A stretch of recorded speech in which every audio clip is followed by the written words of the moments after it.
Andrés Solimano, ¿cómo le va Andrés? Muy buenos días, gracias por estar con nosotros. Hola Claudio, buenos días. Como usted dice, un día lluvioso y con las calles empiezan a estar anegadas y también empieza a cortarse la luz, lo que Sí, muestra la precariedad de nuestra infraestructura, sí, el rol de los municipios del gobierno central en esto. sí, lo vimos el lunes como con un poquito de agua que cayó en varias comunas de la capital, se registraron una serie de cortes de energía eléctrica que además se demoran mucho en restablecer el servicio, así que ahí hay un doble problema, Andrés. Obviamente vamos a estar también pendientes respecto de esa situación en un día como hoy.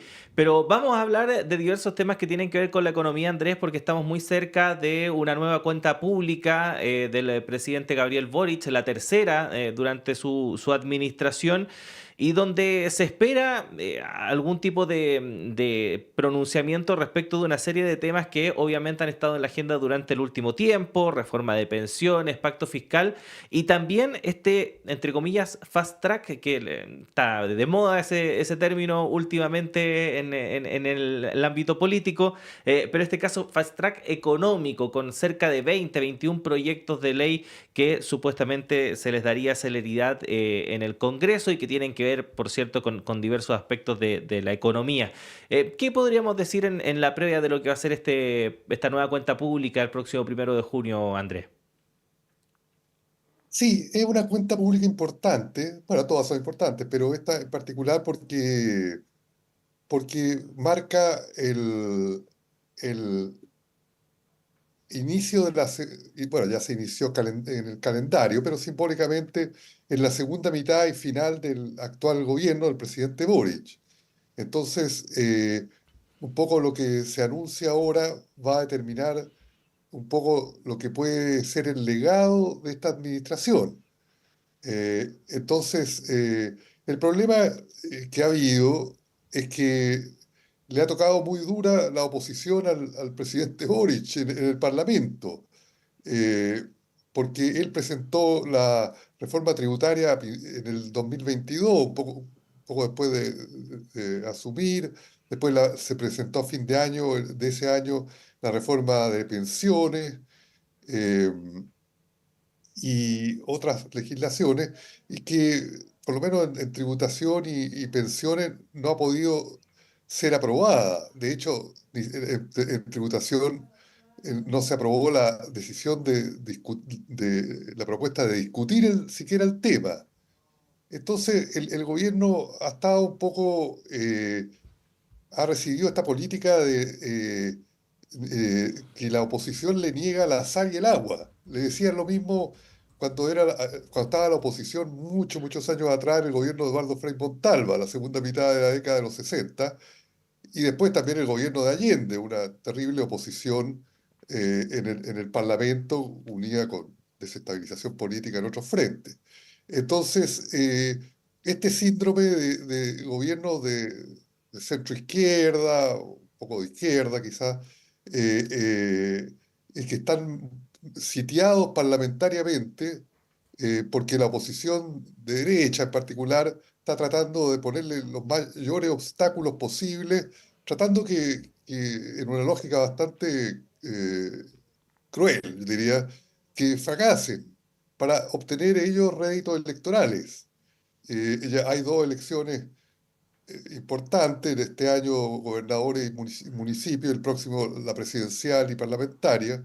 Entonces se hace el cálculo de que si no le va bien al actual gobierno, los que van a cosechar los votos de la ciudadanía va a ser la oposición. Bueno, pero no hay que olvidar que que los parlamentarios fueron elegidos para legislar por el bien nacional, tomando los intereses de la nación como conjunto, no por sus ambiciones particulares de poder. Entonces esa es una reflexión que no hay que que yo creo que es relevante. Ahora, claro, el gobierno que ha mostrado, yo encuentro bastante buena voluntad y paciencia. Yo realmente no me gustaría estar en la situación de los ministros de Estado que tienen que negociar y gastar horas y horas y días negociando cosas que nunca, que cuesta tanto que se aprueben, ministro de Hacienda, la ministra de Trabajo y así. Eh, entonces ha mostrado flexibilidad, porque los proyectos, el tributario se cambió por el pacto fiscal, no se eliminó el impuesto a la alta riqueza, al alto patrimonio. eh, la reforma previsional tiene muchos cambios suavizados respecto al proyecto original del 2022 y a pesar de así no se aprueban. Entonces yo creo que la cuenta pública tiene que presentarle al país esta situación, eh, eh, porque este obstruccionismo no lleva a ninguna parte, creo yo, Ujú. en mi Ahora, opinión. sí, ahora hemos visto también durante estos últimos días, al parecer, una intención, por lo menos, de querer empezar a despejar ya algunos temas. Está esta decisión de haber puesto suma urgencia al proyecto de reforma de pensiones para que tenga un trámite un poco más rápido en el Senado. Este acuerdo que supuestamente alcanzó para avanzar en estas cerca de 20 iniciativas que tienen que ver con el ámbito económico en materias de crecimiento, en fin, mejorar una serie de aspectos a nivel administrativo que tienen que ver también con el tema tributario, con proyectos contra la evasión y elusión. Pero cabe la pregunta, Andrés, respecto de si efectivamente eh, estas iniciativas, estos proyectos que a lo mejor van a salir durante este periodo, se condicen también con lo que esta misma administración tenía pensado al inicio de su mandato. Tomando en cuenta esto que usted decía, una oposición bastante dura en el Congreso Nacional, se ha tenido que ceder al punto que efectivamente uno se pregunta cuál va a ser el legado finalmente en una serie de materias que va a dejar este gobierno. ¿Cómo ve usted eso? Sí, el gobierno se planteó al principio que iba a ser una administración transformadora, que iba a transformar el modelo de desarrollo económico de Chile, se iba a alejar de este neoliberalismo tan extremo que nos domina, eh, y que iba a hacer cambios estructurales en la sociedad chilena. Bueno, por múltiples razones no lo ha podido hacer. Entonces, eh, lo que le queda, creo yo, es tratar de aprobar estas reformas, pero estas reformas van a ser débilmente transformadoras, ¿no es cierto? Porque claro, es muy razonable evitar la evasión y la elusión tributaria, pero y se puede ganar bastante ingresos si eso si realmente se controlara. Y también la gente, los que tienen más ingresos, pagaran todos los impuestos que deben pagar. Eh, eh, pero queda en la agenda una reforma tributaria más redistributiva, que tenía una carta, era el impuesto al alto patrimonio, que se metió en un cajón. La de pensiones, eh, bueno, también va a ser débil porque el poder de oposición eh, eh, a la reforma es muy fuerte, porque este gremio de los administradores de fondos de pensiones tiene mucho poder, se administran el 2/3 del Producto Interno Bruto. Ese es el poder económico que tienen. Entonces, pueden hacer mucho con esa plata. Eh, eh, entonces, bueno, yo creo que van a haber como mini reformas, ojalá que se aprueben. Yo creo que la segunda mitad del gobierno, el gobierno tiene que usar mecanismos administrativos dentro, estudiar qué cosas no requieren proyecto de ley que pudiera movilizar recursos para mejorar la situación social. Yo veo, Claudio, que la situación social está se está pintando para muy grave. Tenemos el problema de la vivienda. La semana pasada hubo demostración de pobladores cuando estaban siendo desalojados, otra práctica chilena, desalojar a la gente con la fuerza pública, sacarla de donde viven, en las tomas, claro, fueron las tomas, pero lo que pasa es que uno ve que a veces es un recurso desesperado porque pasan años y años esperando una vivienda social y después los mandan lejísimos. Bueno, hay estimaciones que van desde 1 millón a 2 millones de déficit de viviendas, de unidades de vivienda, los sin casa, los allegados, los campamentos. las viviendas precarias que hay que mejorarlas rápida y drásticamente. Entonces, ahí si multiplica, pongamos los conservadores, 1 millón, multiplicamos por el tamaño promedio de la familia, 4. 4 millones de personas, entre 4 y 6 millones de chilenos con problemas bastante importantes de vivienda, lo básico. En una población de 19 millones, cerca de un tercio de la población con problemas agudos de vivienda. En un país de la OECD, del Club de Países Ricos, que se suponía que tenemos el ingreso per cápita más alto de América Latina, no tiene capacidad de darle solución de vivienda a casi un tercio de la población. Eso es bien dramático. Y hay otras necesidades sociales. La gente vive muy endeudada porque los salarios son bajos y no le alcanza para todos los gastos que tiene. Bueno, ahora viene un proyecto para el CAE, porque es un banco, y que es financiado por el Estado. Ahí están las altas utilidades de la banca, en parte. Eh, Salud, educación, la educación pública bastante a mal traer por falta de financiamiento y prioridad. Bueno, estamos llenos de problemas sociales. Entonces el gobierno podría, por ejemplo, escuché una propuesta por ahí, creo que es la misma radio, Universidad de Chile, de una persona que decía que por qué no capitalizaban el Banco del Estado, que no necesita ley, y que el Banco del Estado se ponga a prestar al sector de la construcción, porque los bancos comerciales no están prestando poco, lo mismo lo dijo el presidente de la República. Están prestando poco y están prestando caro, y después se quejan de que no se reactiva la economía. Eh, entonces, bueno, yo creo que el gobierno no puede vivir solo en su conducción económica pensando en el ajuste macroeconómico. Ya lo hizo, fueron 2 años, bajó la inflación, muy bien, eso también el Banco Central quizás, o sea, el Banco Central con Hacienda, pero no se vive solamente de baja inflación y de superávit fiscales. La gente necesita empleo, la gente necesita ingresos, la gente necesita tener plata para pagar, no vivir endeudada, la gente necesita vivienda. Entonces yo creo que estos 2 años que quedan, ya son menos 2 años, eh, énfasis social. Y el gobierno buscar, si ya el Parlamento le niega la sal y el agua, buscar instrumentos administrativos para tratar de conseguirlo. Ujú. Y ahora, Andrés, si bien efectivamente el que tiene la sartén por el mango es el propio presidente Gabriel Boric, también conocemos el poder que adquieren, ¿no? O en nuestro país, así ha sido durante los últimos años, los ministros de Hacienda a la hora de tomar este tipo de decisiones. Y en ese sentido, ¿ve usted en Mario Marcel a alguien capaz de empujar una agenda de ese tipo? Buena pregunta. No, el ministro de Hacienda es una persona muy capaz y muy dedicada y con mucha paciencia, pero su enfoque conceptual es un enfoque de las finanzas públicas, de cómo evitar, primero que nada, y prioridad absolutamente número uno, que no hayan déficits fiscales. Eh, Está bien, pero la conducción económica es más que eso, creo yo.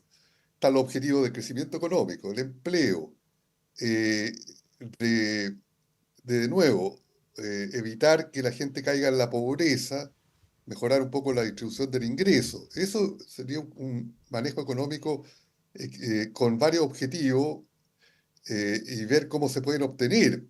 No fijarse solo en la situación fiscal. Se necesita una visión más estratégica. Bueno, no sé, pero es que el que fue elegido fue el presidente de la República, no el ministro de Hacienda. Entonces el presidente de la República, el que fue elegido por la ciudadanía y que ofreció un programa.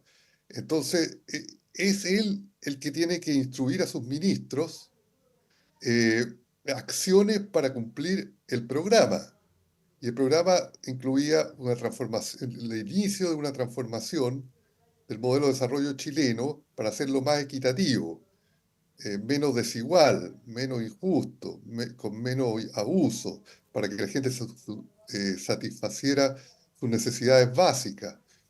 Bueno, trata de hacer un poco eso, pero está medio dominado, estuvo dominado en su primera mitad por la exigencia económica un endeudamiento público bajo comparado con niveles internacionales, 48% del PIB, y muchos países tienen 70, 80, 100 y para arriba. Y Chile podría, el gobierno podría endeudarse, podría, si no le aprueban los impuestos, presentar una ley de presupuesto que incluya un endeudamiento externo. Yo estoy seguro que los bancos multilaterales, el Banco Interamericano de Desarrollo, el Banco Mundial, le prestarían plata rápidamente para programas sociales, como el programa de la vivienda. Si es que no lo puede financiar, si el problema solo es financiamiento, y también el problema es que todo se tiene que hacer con el sector privado. Y si el sector privado no quiere colaborar, la banca no quiere prestar, presta poco. Las empresas constructoras dicen que no tienen crédito para iniciar nuevos proyectos. Todo eso hace que no se pueda avanzar lo suficiente. Tiene que entrar el sector público, pero hemos esperado demasiado. Ese yo creo que el gran déficit de la conducción económica ha sido jugar todas las apuestas que lo va a hacer el sector privado y transar todo lo que ha podido para que lo haga el sector privado, pero que si el sector privado no lo va a hacer, no lo va a hacer en el tiempo necesario. Eso ya lo decía el economista inglés famoso John Maynard Keynes, tiene que entrar el sector público. Entonces, este gobierno tiene una agenda progresista, pero un manejo ortodoxo. Y ahí hay una contradicción que no la puede superar. Entonces, pero de nuevo, el conductor es el presidente de la República. No puede ser el ministro de Hacienda o el ministro del Trabajo, la ministra del Trabajo o el ministro del Ministerio X, porque son secretarios de Estado. El jefe de los secretarios de Estado es el presidente. Él fue elegido, él ofrece un programa y una persona, yo creo, bien intencionada, de todas maneras, que quiere cumplirlo, pero, pero se ha enfrentado a una situación muy difícil. Y, pero yo creo que, de nuevo, el énfasis de lo que queda de esta segunda parte tiene que ser social. Si no, vamos a correr riesgo de que venga de nuevo una situación de turbulencia social. Nunca la historia se repite igual, pero ya hubo un estallido en 2019 por no escuchar el clamor de la gente. Y después lo más grave es que se llevan ya 4 o 5 años que los problemas no se resuelven. No se resuelve el problema de pensiones, no se resuelve el problema de los sin casa, de los campamentos, no se resuelve el problema de la salud, no se resuelve el problema de la educación. No solo porque los gobiernos no lo pueden hacer, sino que porque hay un obstruccionismo, porque no se quiere pagar más impuestos para financiar estas cosas, porque se busca que los gobiernos les vaya mal, no que les vaya bien. Eh, entonces después todo el mundo se va a quejar, pero bueno, ¿cómo volvió la violencia, volvió la situación social? Bueno, ojalá que no vuelva en ese sentido, que todo sea pacífico, pero hay que ver las causas estructurales de los problemas sociales Ujú. y preguntarse, en media década no se han resuelto después del estallido. Habrá algo de responsabilidad de los altos mandos de la nación. Pero en eso incluye el Parlamento, partidos políticos, la élite política que maneja el país y sobre todo la élite económica chilena que se ha dedicado también a sacar dinero al país. Más de 50.000 millones de dólares se han ido de Chile. Entonces, bueno, ese es el problema de tener una economía tan privatizada que todo depende de la buena voluntad del Ujú. poder económico.